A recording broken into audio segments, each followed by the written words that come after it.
Hello YouTube family, આજે હું સરસ મજાના પૌવા બટેકા બનાવીશ. મેં અહીંયા 250 પૌવા લીધા છે. પૌવાને સરસ રીતે ધોઈ લીધા છે.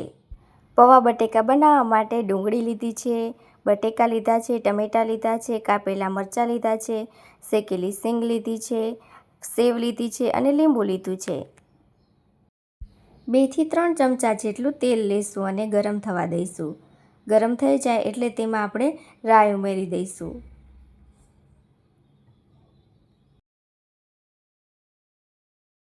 હવે આપણે બટેકા ઉમેરી દઈશું. બરાબર રીતે મિક્સ કરી લઈશું. હવે આપણે ડુંગળી ઉમેરીશું. ડુંગળી નાખીને બરાબર રીતે મિક્સ કરી લઈશું. હવે ઝીણા સમારેલા મરચાં એડ કરી દઈશું અને બરાબર રીતે મિક્સ કરી લઈશું. હવે મીઠો લીમડો ઉમેરી દઈશું.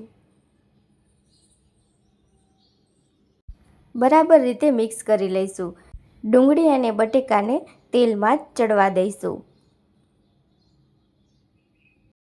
હવે આપણે હિંગ ઉમેરીશું અને બરાબર રીતે મિક્સ કરી લઈશું. હળદર ઉમેરી દઈશું.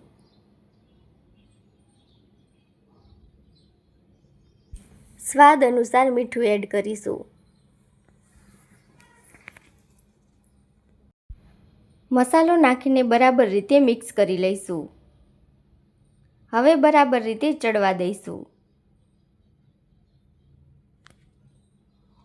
પાણી નાખ્યા વગર ચડવા દઈશું.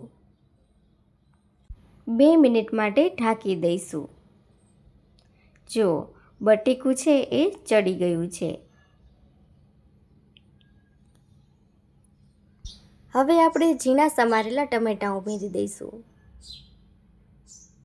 હવે શેકેલા શેંગદાણા ઉમેરી દઈશું. પૌવાને ધોઈ લીધા છે અને આપણે હવે તેમાં પૌવા ઉમેરી દઈશું. પૌવાના માપ બરાબરનું મીઠું ઉમેરી દઈશું. હવે 2 થી 3 ચમચી ખાંડ ઉમેરી દઈશું. હવે આપણે આમાં લીંબુનો રસ ઉમેરી દઈશું.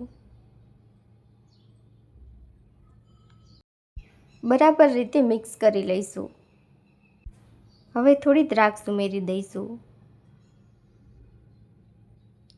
સેવ ઉમેરી દઈશું અને બરાબર રીતે મિક્સ કરી લઈશું.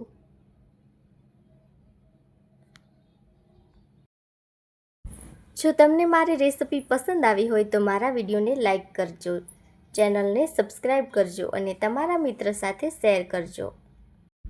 લાલ મરચું ઉમેરીશું. કોથમીર ઉમેરીને બરાબર રીતે મિક્સ કરી લઈશું.